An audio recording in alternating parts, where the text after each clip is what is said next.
Whiplash is an anxiety-inducing movie directed by Damien Chazelle from 2014. The film stars Miles Teller as Andrew Neiman, a student drummer, and J.K. Simmons as Terrence Flesher, his conductor.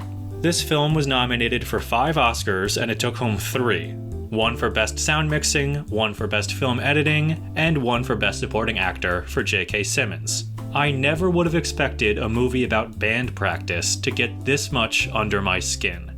I'm Dennis, and this is my watch list. So Whiplash is a movie I always had wanted to see, but for some reason I missed it during its theatrical run and I never popped it on the telly until recently. And I regret that decision.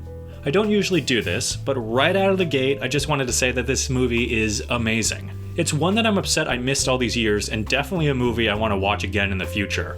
The story is fairly simple.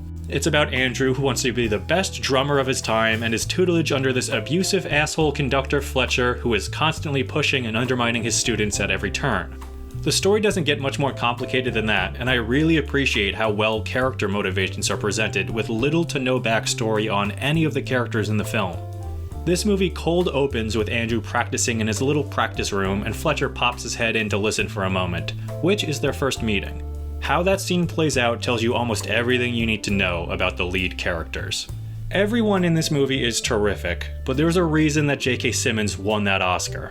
He is a presence in this movie, and after a certain point, my heart just became trained to beat a little faster when he entered a scene. At any moment, he could explode with a flurry of homophobic diatribes against any of his students for the slightest mistake, and it gave me secondhand anxiety from just how long it would go on, how brutal it all was, and just the sheer look of disgusted anger stamped on J.K. Simmons' face. He seems like a nice guy, but now I'll always kind of be scared of him. And that's a great damn sign. I 100% think he earned that Oscar. It's a great role and a great performance. I'd also like to discuss how this movie communicates just with its camera work and framing. There is one scene in particular early on in the movie where Andrew has just joined Fletcher's class and they are having a seemingly casual getting to know you kind of conversation after Fletcher just obliterated this other kid and kicked him out of the class.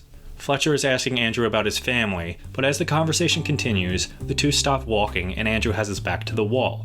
As they keep talking, Fletcher places his hand right next to Andrew's head against the wall and is leaning in really close to Andrew, forming this visually overbearing image of the two of them, while the conversation is still remaining casual in tone. I just thought that bit of visual storytelling was another excellent example of how well this movie gets its characters across without holding the viewer's hand. What I really want to talk about in regards to visual communication, though, is the damn film editing. There's a reason J.K. Simmons won Best Supporting Actor, and there's a reason this movie won Best Film Editing. The final sequence is mesmerizing to watch.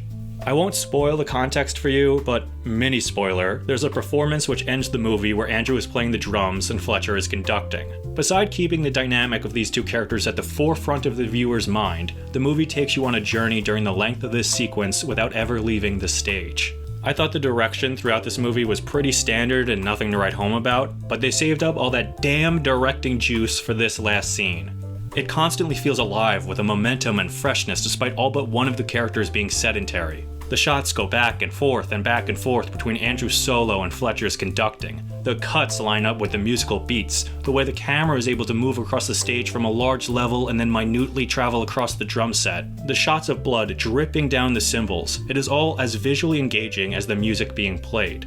But the story being told during the sequence between Fletcher and Andrew is also directed fantastically. You know exactly what each one of them is thinking and how they are communicating, despite having maybe one line of dialogue between them for this entire sequence. I was very blown away.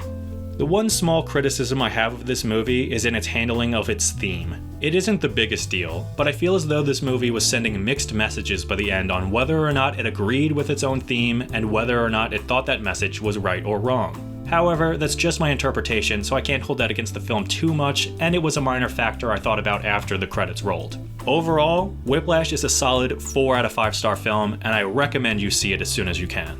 Whiplash is one of the more modern additions to my watch list, but I've still got a ton of films from much further back that I have to get to. If you have any suggestions for movies you think I'd like, please drop them in the comments. I'm always looking for suggestions, and maybe I'll even review the movie for the channel if I get the chance. While you're down there, leaving a like on this video would very much help me out, and I'd be ever so grateful to you. If you did like this video, these other guys on the screen right now may also interest you. Thank you so much for watching, and until next time, that's about that.